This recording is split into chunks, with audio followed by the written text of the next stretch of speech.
7ਵੀਂ ਸ਼੍ਰੇਣੀ ਵਿੱਚ ਪੜ੍ਹ ਰਹੇ ਵਿਦਿਆਰਥੀਆਂ ਨੂੰ ਮੇਰੇ ਵੱਲੋਂ ਪਿਆਰ ਭਰੀ ਸਤਿ ਸ੍ਰੀ ਅਕਾਲ। ਜੀ ਆਇਆਂ ਨੂੰ ਵਿਦਿਆਰਥੀਓ। ਆਓ ਖੋਲੋ ਨਵੀਂ ਉਡਾਨ ਪੰਜਾਬੀ ਪਾਠ ਪੁਸਤਕ 7 ਜਿਸ ਦਾ ਪਾਠ ਨੰਬਰ 10 ਅਸੀਂ ਪੜ੍ਹ ਰਹੇ ਸੀ। ਇੱਕ ਰੁੱਖ ਦੀ ਆਤਮ ਕਥਾ, ਪੰਨਾ ਨੰਬਰ 76।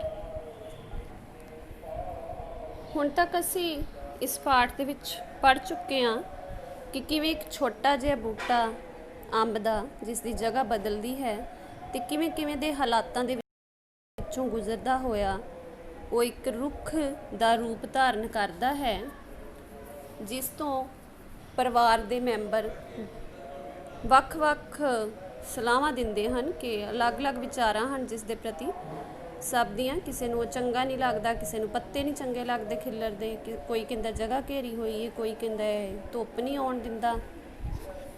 ਸੋ ਇਸ ਤਰੀਕੇ ਦੇ ਵਿਚਾਰ ਨੇ ਸਭ ਦੇ ਅਲੱਗ-ਅਲੱਗ, ਪਰ ਮਾਲਕ ਉਹਨੂੰ ਬਹੁਤ ਪਿਆਰ ਕਰਦਾ ਹੈ। ਜਦੋਂ ਵੱਡਾ ਹੋ ਜਾਂਦਾ ਅੰਬ ਤੇ ਉਹਨੂੰ ਫਲ ਪੈਂਦਾ ਹੈ, ਪਰ ਉਹਦਾ ਪਹਿਲਾ ਫਲ ਸੀ ਜਿਹੜਾ ਉਹ ਝੜ ਜਾਂਦਾ ਹੈ ਤੂਫਾਨ ਤੇ ਹਨੇਰੀ ਦੇ ਨਾਲ। ਉਸ ਪਿੱਛੋਂ ਫਿਰ ਅਗਲੇ ਸਾਲ ਕਾਫੀ ਫਲ ਪੈਂਦਾ ਹੈ, ਪਰਿਵਾਰ ਬਹੁਤ ਖੁਸ਼ ਹੁੰਦਾ ਹੈ, ਅਲੱਗ-ਅਲੱਗ ਤਰ੍ਹਾਂ ਦੇ ਪਕਵਾਨ ਬਣਾਉਂਦੇ ਨੇ ਉਸ ਦੇ ਅੰਬਾਂ ਤੋਂ। 5 ਸਾਲਾਂ ਤੱਕ ਇਹ ਕੰਮ ਇੰਝ ਹੀ ਚੱਲਦਾ ਰਹਿੰਦਾ ਹੈ। ਉਸ ਪਿੱਛੋਂ ਫਿਰ ਅੰਬ ਮੰਡੀ ਵਿੱਚ ਵਿਕਣੇ ਸ਼ੁਰੂ ਹੋ ਜਾਂਦੇ ਨੇ ਉਸੇ ਦੇ। ਇੱਥੋਂ ਤੱਕ ਕਿ ਸਾਰੀ ਗਲੀ ਦੇ ਵਿੱਚ ਹੀ ਉਸ ਘਰ ਦਾ ਨਾਮ ਅੰਬਾਂ ਵਾਲਾ ਘਰ ਮਸ਼ਹੂਰ ਹੋ ਜਾਂਦਾ ਹੈ। ਪਰ ਹੁੰਦਾ ਕੀ ਹੈ ਕਿ ਇੱਕ ਟਾਹਣੀ ਕਿਤੇ ਨਾਲ ਗੁਆਂਢੀਆਂ ਦੇ ਘਰ ਜਿਹੜੀ ਗਈ ਹੁੰਦੀ ਹੈ, ਉਹਦੇ ਤੋਂ ਅੰਬ ਤੋੜ ਲੈਂਦੀ ਹੈ ਜਸਬੀਰ ਕੌਰ, ਜਿਸ ਦੇ ਅੰਬ ਤੋੜਨ ਕਰਕੇ ਰੂਬੀ ਦੀ ਜਿਹੜੀ ਮਾਂ ਹੈ ਉਹ ਬਹੁਤ ਨਾਰਾਜ਼ ਹੁੰਦੀ ਹੈ, ਅੰਬ ਵਾਪਸ ਮੰਗਵਾਉਂਦੀ ਹੈ, ਪਰ ਉਹ ਦਿੰਦੀ ਨਹੀਂ, ਹਾਸੇ ਵਿੱਚ ਗੱਲ ਟਾਲਦੀ ਹੈ। ਪਰ ਹਾਸੇ ਦੀ ਗੱਲ ਸ਼ੁਰੂ ਹੋਈ ਵਿੱਚ ਬਦਲ ਜਾਂਦੀ ਹੈ। ਸਾਰਾ ਆਂਢ ਗੁਆਂਢ ਇਕੱਠਾ ਹੋ ਜਾਂਦਾ ਹੈ, ਆਦਮੀਆਂ ਤੱਕ ਵੀ ਗੱਲ ਪਹੁੰਚਦੀ ਹੈ ਤੇ ਇਤਰਾਜ਼ ਕਰਨ ਲੱਗ ਪੈਂਦਾ ਹੈ ਜਸਬੀਰ ਕੌਰ ਦਾ ਘਰ ਵਾਲਾ ਕਿ ਇਹਦੀਆਂ ਟਾਹਣੀਆਂ ਸਾਡੇ ਘਰ ਕਿਉਂ ਆ ਰਹੀਆਂ ਹਨ। ਫੈਸਲਾ ਹੁੰਦਾ ਹੈ ਕਿ ਟਾਹਣੀਆਂ ਜਿਹੜੀਆਂ ਜ਼ਿਆਦਾ ਫੈਲ ਚੁੱਕੀਆਂ ਨੇ, ਇੱਧਰ ਉੱਧਰ ਗਈਆਂ ਨੇ, ਉਹਨਾਂ ਨੂੰ ਕੱਟ ਦਿੱਤਾ ਜਾਵੇ। ਆਓ ਪੜ੍ਹਦੇ ਹਾਂ ਪੰਨਾ ਨੰਬਰ 79 ਦੇ ਉੱਪਰ, 79 ਦੇ ਉੱਪਰ ਕਿ ਕੀ ਹੁੰਦਾ ਹੈ। ਫਿਰ ਅਗਲੇ ਦਿਨ ਲੱਕੜਹਾਰਿਆਂ ਨੂੰ ਬੁਲਾ ਕੇ ਮੇਰਾ ਬਹੁਤਾ ਹਿੱਸਾ ਵੱਢ ਦਿੱਤਾ ਗਿਆ, ਕੱਟ ਦਿੱਤਾ ਗਿਆ। ਮੇਰੇ ਸਾਰੇ ਹਰੇ ਪੱਤੇ ਝਾੜ ਦਿੱਤੇ ਗਏ। ਮੇਰੇ ਆਕਾਰ ਨੂੰ ਸਿਰਫ ਘਰ ਦੇ ਵਿਹੜੇ ਤੱਕ ਹੀ ਸੀਮਤ ਕਰ ਦਿੱਤਾ ਗਿਆ। ਕੱਟੇ ਗਏ ਟਾਹਣੇ ਲੱਕੜੀ ਦੇ ਤਣਿਆਂ ਦੇ ਰੂਪ ਵਿੱਚ ਵਿਹੜੇ ਵਿੱਚ ਇੱਕ ਪਾਸੇ ਟਿਕਾ ਦਿੱਤੇ ਗਏ। ਜਿਹੜੇ ਟਾਹਣ ਉਹਦੇ ਕੱਟੇ ਗਏ ਉਹਨਾਂ ਨੂੰ ਇੱਕ ਪਾਸੇ ਟਿਕਾ ਦਿੱਤਾ ਹੈ ਤੇ ਉਹਨਾਂ ਕੋ ਆਕਾਰ ਰੱਖ ਲਿਆ ਜਿੰਨਾ ਕੋ ਘਰ ਦੇ ਵਿਹੜੇ ਵਿੱਚ ਹੀ ਰਹੇ, ਇੱਧਰ ਉੱਧਰ ਨਾ ਹੋਵੇ।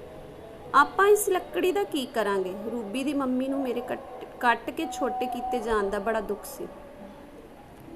ਦੁੱਖ ਸੀਗਾ। ਨਾਲ ਕਹਿ ਰਹੀ ਹੈ ਕਿ ਇਸ ਲੱਕੜੀ ਦਾ ਅਸੀਂ ਕੀ ਕਰਾਂਗੇ? ਬਾਲ ਲਵਾਂਗੇ। ਰੂਬੀ ਦੇ ਪਾਪਾ ਦਾ ਜਵਾਬ ਸੀ, ਕਹਿੰਦੇ ਬਾਲਣ ਬਣਾ ਲਾਂਗੇ, ਅੱਗ ਬਾਲ ਲਵਾਂਗੇ। ਨਹੀਂ, ਸਾਰੀ ਕਿਵੇਂ ਬਾਲ ਲਵਾਂਗੇ? ਜੇ ਇਸ ਨੂੰ ਬਾਲਦੇ ਰਹੇ ਤਾਂ ਵੀ ਇਹ 2-3 ਸਾਲ ਤੱਕ ਵੀ ਖਤਮ ਨਹੀਂ ਹੋਣੀ। ਇੰਨੀ ਲੱਕੜ ਉਤਾਰੀ ਗਈ ਹੈ, ਕਹਿੰਦੀ ਕਿ ਜੇ 2-3 ਸਾਲ ਵੀ ਇਹਨੂੰ ਬਾਲਦੇ ਰਹੀਏ ਲਗਾਤਾਰ ਤਾਂ ਵੀ ਇਹ ਖਤਮ ਨਹੀਂ ਹੋਣੀ, ਇੰਨੀ ਜ਼ਿਆਦਾ ਲੱਕੜ ਹੈ। ਆਪਾਂ ਕੀ ਕਰਾਂਗੇ ਇੰਨੀ ਲੱਕੜ ਦਾ? ਅੱਛਾ, ਫਿਰ ਸਵੇਰੇ ਤਰਖਾਣ ਨੂੰ ਬੁਲਾ ਕੇ ਉਸ ਦੇ ਨਾਲ ਸਲਾਹ ਕਰਦੇ ਹਾਂ, ਸ਼ਾਇਦ ਉਹ ਇਸ ਤੋਂ ਕੋਈ ਸਮਾਨ ਤਿਆਰ ਕਰ ਦੇਵੇ। ਫਿਰ ਰੂਬੀ ਦੇ ਪਾਪਾ ਕਹਿਣ ਲੱਗੇ ਨੇ ਕਿ ਆਪਾਂ ਸਵੇਰੇ ਤਰਖਾਣ ਨੂੰ ਬੁਲਾ ਲੈਂਦੇ ਹਾਂ, ਜਿਹੜਾ ਕਾਰਪੈਂਟਰ ਹੁੰਦਾ ਉਹ ਕੁਛ ਦੱਸੇਗਾ ਕਿ ਇਹਦੇ ਤੋਂ ਕੋਈ ਚੀਜ਼ ਬਣ ਸਕਦੀ ਹੋਏ, ਸਮਾਨ ਕੋਈ ਬਣ ਸਕਦਾ ਹੋਵੇ ਤੇ ਆਪਾਂ ਉਹ ਬਣਵਾ ਲਾਂਗੇ। ਹਾਂ, ਇਹ ਗੱਲ ਠੀਕ ਹੈ। ਕੱਪੜਿਆਂ ਵਾਸਤੇ ਅਲਮਾਰੀਆਂ ਬਣਵਾ ਲਓ। ਅਲਮਾਰੀਆਂ ਬਣਵਾਉਣ ਦੀ ਸਲਾਹ ਹੋ ਰਹੀ ਹੈ। ਇੰਨੀ ਜ਼ਿਆਦਾ ਲੱਕੜ ਹੈ ਕਿ ਅਲਮਾਰੀਆਂ ਬਣ ਸਕਦੀਆਂ ਨੇ। ਅਗਲੇ ਦਿਨ ਤਰਖਾਣ ਆਇਆ। ਉਸਨੇ ਕੱਟੀ ਹੋਈ ਲੱਕੜ ਦੀਆਂ ਗੇਲੀਆਂ ਦੇਖੀਆਂ, ਮਿਣੀਆਂ ਤੇ ਹਿਸਾਬ ਲਗਾ ਕੇ ਕਹਿਣ ਲੱਗਾ, ਅੰਬ ਦੀ ਲੱਕੜ ਹੈ, ਵਿੰਗੀ ਹੋ ਜਾਣ ਦਾ ਡਰ ਬਣਿਆ ਰਹਿੰਦਾ ਹੈ। ਇਸ ਦਾ ਫਰਨੀਚਰ ਤੇ ਨਹੀਂ ਬਣ ਸਕਦਾ। ਅਲਮਾਰੀ ਲਈ ਇਸ ਦੀ ਚੌੜਾਈ ਘੱਟ ਹੈ। ਮੇਰੀ ਮੰਨੋ ਇਸ ਨੂੰ ਬਾਲਣ ਦੇ ਭਾਅ ਵੇਚ ਦਿਓ। ਅਲਮਾਰੀਆਂ ਲਈ ਵਧੀਆ ਲੱਕੜ ਲਿਆਓ। ਤਰਖਾਣ ਨੇ ਜਦੋਂ ਵੇਖੀਆਂ ਨੇ ਗੇਲੀਆਂ, ਗੋਲ ਆਕਾਰ ਦੇ ਵਿੱਚ ਜਿਹੜੀ ਮੋਟੀ ਲੱਕੜ ਕੱਟੀ ਗਈ ਹੁੰਦੀ ਹੈ ਉਹਨੂੰ ਗੇਲੀ ਕਹਿ ਦਿੰਦੇ ਨੇ, ਉਹ ਦੇਖੀਆਂ ਨੇ, ਮਿਣੀਆਂ ਨੇ ਤੇ ਹਿਸਾਬ ਕਿਤਾਬ ਲਗਾ ਕੇ ਕਹਿਣ ਲੱਗਾ ਕਿ ਅੰਬ ਦੀ ਲੱਕੜ ਹੈ, ਇਹ ਵਿੰਗੀ ਹੋ ਜਾਂਦੀ ਹੈ, ਜਿਹਦਾ ਫਰਨੀਚਰ ਬਣਾਇਆ ਜਾਵੇ। ਫਰਨੀਚਰ ਸਹੀ ਨਹੀਂ ਰਹੇਗਾ ਤੇ ਅਲਮਾਰੀ ਵਾਸਤੇ ਵੀ ਇਹਦੀ ਚੌੜਾਈ ਘੱਟ ਹੈ। ਤੁਸੀਂ ਇਹਨੂੰ ਬਾਲਣ ਦੇ ਭਾਅ ਵੇਚ ਕੇ ਤੇ ਚੰਗੀ ਲੱਕੜ ਲੈ ਆਓ ਜਿਹਦੀ ਅਲਮਾਰੀ ਬਣ ਸਕੇ। ਅੱਛਾ, ਕਿਸੇ ਕੰਮ ਨਹੀਂ ਆਉਣੀ? ਹਾਏ ਮੇਰੇ ਅੰਬ ਦੀ ਲੱਕੜ। ਰੂਬੀ ਦੀ ਮੰਮੀ ਨੂੰ ਬਹੁਤ ਦੁੱਖ ਹੋਇਆ ਕਿ ਹਾਏ ਸਾਡੇ ਅੰਬ ਦੀ ਲੱਕੜ ਕਿਸੇ ਵੀ ਕੰਮ ਨਹੀਂ ਆ ਸਕਦੀ।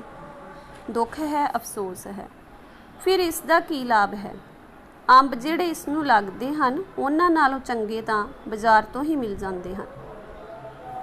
ਫਿਰ ਕਹਿ ਰਹੇ ਨੇ ਕਿ ਆਪਾਂ ਇਹਦਾ ਕੀ ਕਰਾਂਗੇ? ਜਿਹੜੇ ਇਹਨੂੰ ਅੰਬ ਲੱਗਦੇ ਨੇ ਉਹਦੇ ਨਾਲੋਂ ਬੈਟਰ ਅੰਬ ਬਾਜ਼ਾਰੋਂ ਮਿਲਦੇ ਨੇ, ਉਹ ਵਧੀਆ ਹੁੰਦੇ ਨੇ। ਰੂਬੀ ਦੇ ਪਾਪਾ ਮੰਮੀ ਦੀ ਗੱਲ ਸੁਣ ਕੇ ਬੋਲੇ, ਛਾਂ ਵੀ ਤਾਂ ਦਿੰਦਾ ਰਿਹਾ ਹੈ। ਹੁਣ ਉਹਦੇ ਪਾਪਾ ਬੋਲ ਪਏ ਨੇ, ਕਹਿੰਦੇ ਨੇ ਪਰ ਛਾਂ ਵੀ ਤਾਂ ਸਾਨੂੰ ਮਿਲ ਰਹੀ ਸੀ ਨਾ ਇੰਨੀ ਠੰਡੀ ਇਹਦੀ। ਲੈ, ਛਾਂ ਦਾ ਅਸੀਂ ਕੀ ਕਰਨਾ ਹੈ? ਪੱਤਿਆਂ ਦੇ ਢੇਰ ਵੀ ਤਾਂ ਸਾਨੂੰ ਹੀ ਹੁੰਝਣੇ ਪੈਂਦੇ ਹਨ। ਕਹਿੰਦੇ ਅਸੀਂ ਛਾਂ ਦਾ ਕੀ ਕਰਨਾ? ਇੰਨੇ ਨੇ ਪੱਤੇ ਡਿੱਗਦੇ ਨੇ, ਉਹ ਵੀ ਤਾਂ ਸਾਨੂੰ ਹੀ ਸਾਫ਼ ਕਰਨੇ ਪੈਂਦੇ ਨੇ, ਹੁੰਝਣਾ ਸਾਫ਼ ਕਰਨਾ। ਕਾਫੀ ਸਲਾਹ ਮਸ਼ਵਰੇ ਤੋਂ ਬਾਅਦ ਇਹ ਫੈਸਲਾ ਕੀਤਾ ਗਿਆ ਕਿ ਮੈਨੂੰ ਪੂਰੀ ਤਰ੍ਹਾਂ ਕੱਟ ਕੇ ਥਾਂ ਖਾਲੀ ਕਰ ਦਿੱਤੀ ਜਾਵੇ। ਸਲਾਹ ਮਸ਼ਵਰਾ ਹੋਇਆ ਏ, ਮਸ਼ਵਰਾ ਵੀ ਸਲਾਹ ਨੂੰ ਕਹਿੰਦੇ ਨੇ। ਵਿਚਾਰ ਵਟਾਂਦਰਾ ਕਰਕੇ ਸਲਾਹ ਕਰਕੇ ਉਹਨਾਂ ਨੇ ਫੈਸਲਾ ਕਰ ਲਿਆ ਕਿ ਇਹਨੂੰ ਪੂਰੇ ਨੂੰ ਕੱਟ ਦੇਵੋ ਤੇ ਥਾਂ ਖਾਲੀ ਕਰੋ। ਹੁਣ ਸਵੇਰੇ ਲੱਕੜ ਕੱਟਣ ਵਾਲੇ ਮਜ਼ਦੂਰ ਆਉਣਗੇ ਤੇ ਮੈਨੂੰ ਜੜੋਂ ਹੀ ਕੱਢ ਦੇਣਗੇ।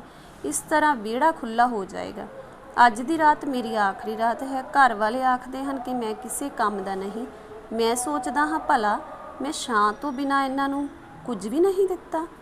ਪ੍ਰਸ਼ਨ ਛੱਡ ਗਿਆ ਹੁਣ ਇਹ ਰੁੱਖ ਕਿ ਇੰਨਾ ਚਿਰ ਇੱਥੇ ਬੱਚੇ ਖੇਡਦੇ ਰਹੇ ਨੇ ਮੇਰੇ ਕੋਲ ਆਣ ਕੇ, ਮੇਰੇ ਇਸ ਰੁੱਖ 'ਤੇ ਪੀਂਘਾਂ ਪਾਈਆਂ, ਛਾਂ ਮਾਣੀ, ਅੰਬ ਇੰਨੇ ਕੁ ਮੈਂ ਦਿੱਤੇ ਨੇ ਕਿ ਅੰਬ ਬੇਹਿਸਾਬ ਅੰਬ ਸਨ, ਜਿਹੜੇ ਕਿ ਕਦੀ ਕੋਈ ਪਕਵਾਨ ਬਣਾਉਣ ਦੇ ਕੰਮ ਆਉਂਦੇ, ਕਦੀ ਕੋਈ। ਫਿਰ ਅੰਬਾਂ ਦਾ ਫਲ ਵੇਚ ਕੇ ਇਹਨਾਂ ਨੇ ਪੈਸਾ ਵੀ ਕਮਾਇਆ ਹੈ। ਤੇ ਅੱਜ ਆਕਸੀਜਨ ਵੀ ਦਿੰਦਾ ਰਿਹਾ ਹਾਂ। ਤੇ ਅੱਜ ਇਹ ਕਹਿ ਰਹੇ ਨੇ ਕਿ ਮੇਰਾ ਕੋਈ ਇਹਨਾਂ ਨੂੰ ਕੁਛ ਲਾਭ ਹੀ ਨਹੀਂ ਹੋਇਆ, ਮੇਰਾ ਕੀ ਫਾਇਦਾ ਹੈ? ਸੋ ਆਪਣੀ ਦੁੱਖ ਭਰੀ ਗਾਥਾ ਦੱਸ ਰਿਹਾ ਹੈ। ਸੋ ਮਨੁੱਖ ਸਵਾਰਥੀ ਹੈ, ਆਪਣਾ ਸਵਾਰਥ ਪੂਰਾ ਹੋਣ 'ਤੇ ਉਹ ਇਹੋ ਜਿਹੇ ਦਾਤਿਆਂ ਨੂੰ ਵੀ ਨਹੀਂ ਬਖਸ਼ਦਾ ਜਿਹੜੇ ਉਹਨੂੰ ਜੀਵਨ ਦਾਨ ਦੇ ਰਹੇ ਨੇ। ਸੋ ਸਾਨੂੰ ਇਸ ਚੀਜ਼ ਪ੍ਰਤੀ ਚਿੰਤਤ ਹੋਣ ਦੀ ਲੋੜ ਹੈ। ਚਿੰਤਾ ਦਾ ਵਿਸ਼ਾ ਹੈ ਕਿ ਅਗਰ ਰੁੱਖ ਨਹੀਂ ਰਹੇ ਤੇ ਫਿਰ ਅਸੀਂ ਵੀ ਨਹੀਂ ਰਹਾਂਗੇ। ਮਨੁੱਖ ਨੂੰ ਇੰਨਾ ਸਵਾਰਥੀ ਨਹੀਂ ਹੋਣਾ ਚਾਹੀਦਾ ਕਿ ਆਪਣੇ ਮਤਲਬ ਲਈ ਉਹ ਰੁੱਖਾਂ ਨੂੰ, ਪੇੜ ਪੌਦਿਆਂ ਨੂੰ ਕੱਟਦਾ ਰਹੇ। ਸਾਨੂੰ ਇਹਨਾਂ ਦੀ ਹਿਫਾਜ਼ਤ ਕਰਨੀ ਪਏਗੀ, ਇਹਨਾਂ ਦੀ ਰਾਖੀ ਕਰਨੀ ਪਏਗੀ, ਤਾਂ ਹੀ ਅਸੀਂ ਆਪਣੀ ਆਉਣ ਵਾਲੀਆਂ ਪੀੜ੍ਹੀਆਂ ਵਾਸਤੇ ਸਹੀ ਜ਼ਿੰਦਗੀ, ਸੁਰਖਰੂ ਉਹਨਾਂ ਨੂੰ ਕਰ ਸਕਦੇ ਹਾਂ, ਸਹੀ ਜ਼ਿੰਦਗੀ ਪ੍ਰਦਾਨ ਕਰ ਸਕਦੇ ਹਾਂ, ਸ਼ੁੱਧ ਵਾਤਾਵਰਨ ਪ੍ਰਦਾਨ ਕਰ ਸਕਦੇ ਹਾਂ। ਆਸ ਕਰਦੀ ਹਾਂ ਪਾਠ ਨੂੰ ਤੁਸੀਂ ਧਿਆਨ ਨਾਲ ਸੁਣਿਆ ਹੋਵੇਗਾ, ਸਮਝਿਆ ਹੋਵੇਗਾ ਤੇ ਚੰਗਾ ਲੱਗਾ ਹੋਵੇਗਾ, ਚੰਗੀ ਸਿੱਖਿਆ ਲਈ ਹੋਏਗੀ। ਰੁੱਖ ਲਗਾਓਗੇ ਤੇ ਉਹਨਾਂ ਦੀ ਸਾਂਭ ਸੰਭਾਲ ਕਰੋਗੇ। ਜਦ ਤੱਕ ਤੁਹਾਡਾ ਜੀਵਨ ਹੈ ਉਦੋਂ ਤੱਕ ਉਹਨਾਂ ਨੂੰ ਸੰਭਾਲੋਗੇ। ਕਦੀ ਕਿਸੇ ਰੁੱਖ ਨੂੰ ਵੱਢਣ ਦੀ ਸਲਾਹ ਨਹੀਂ ਦਿਓਗੇ ਔਰ ਨਾ ਹੀ ਵੱਢੋਗੇ। ਧੰਨਵਾਦ।